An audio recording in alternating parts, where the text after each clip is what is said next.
Hi, Sarah Davis here. Just another quick update on the last day of July.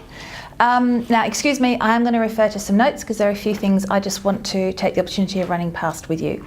So just a few things that have been happening. First of all, the Collective Giving Report was released recently. It's a terrific report, some really great findings, some good recommendations. It was done by James Boyd in conjunction with the Department of Social Services and the Prime Minister's Business Community Partnership. It's up on our website. Have a look. It's a great report. Second thing is that Perpetual Trustees and Stanford PACS have just finished a mammoth national tour looking at issues related to the for-purpose sector and how we build digital civil society. If you haven't read any of the blogs or seen any of the material, I'd really encourage you to check it out. So it culminated on Saturday with a conference in Brisbane hosted by QUT. It was a bit of a brain-bending conference. It was phenomenal. And I'd encourage you to check out the piece that Nicole Richards wrote for Philanthropy Weekly a couple of weeks ago if you're interested. And if you want to find out more in terms of the implications for the non-profit sector and the for-purpose sector more broadly, then have a look at digitalimpact.io. Terrific set of resources and a really good introduction to some of the issues I am sure we're going to be thinking and talking about for the next few years.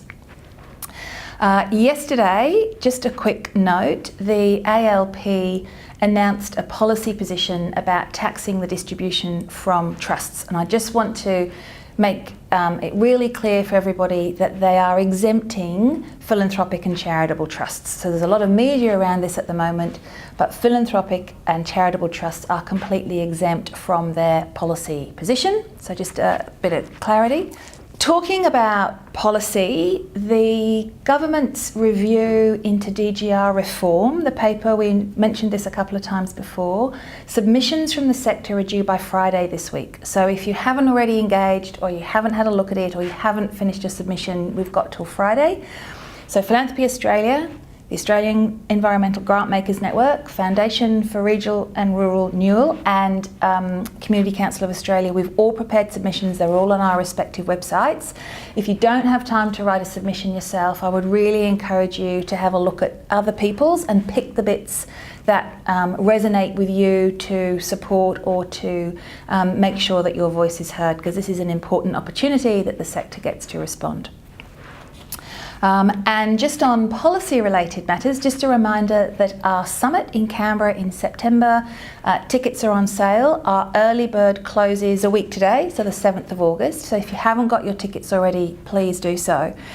And just reflecting on this, when we put the summit program and theme together, which was actually last year, we were trying to anticipate and think about the kinds of conversations and issues that our members would be grappling with or interested with. It strikes me that maybe we were a bit too prescient, because really when you look at the program and the things that we've got going on right now, these issues are incredibly pressing and incredibly topical. So please come along and again be part of that conversation.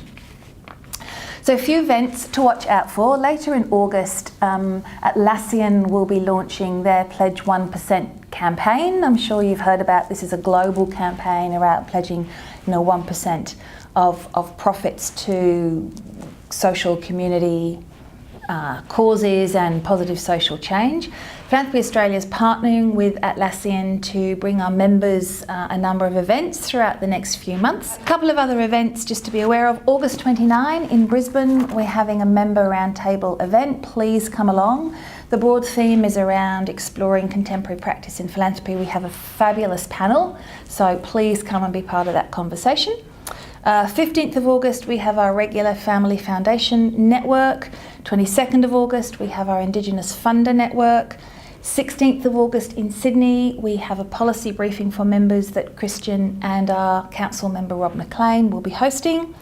All of these events and plenty more are all listed on our events calendar. And if you've got any questions, obviously, please just contact your state manager. So August is pretty much jam-packed. Then we've got the summit in September. As always, any ideas, any feedback, any comments, please, let us know. Love to hear from you.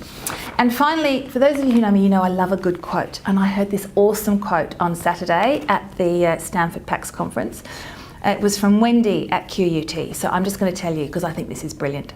And what she said was, intelligent discontent is the mainstay of progress. Well, I really like that, so here's to lots of intelligent discontent. See you next time. Bye.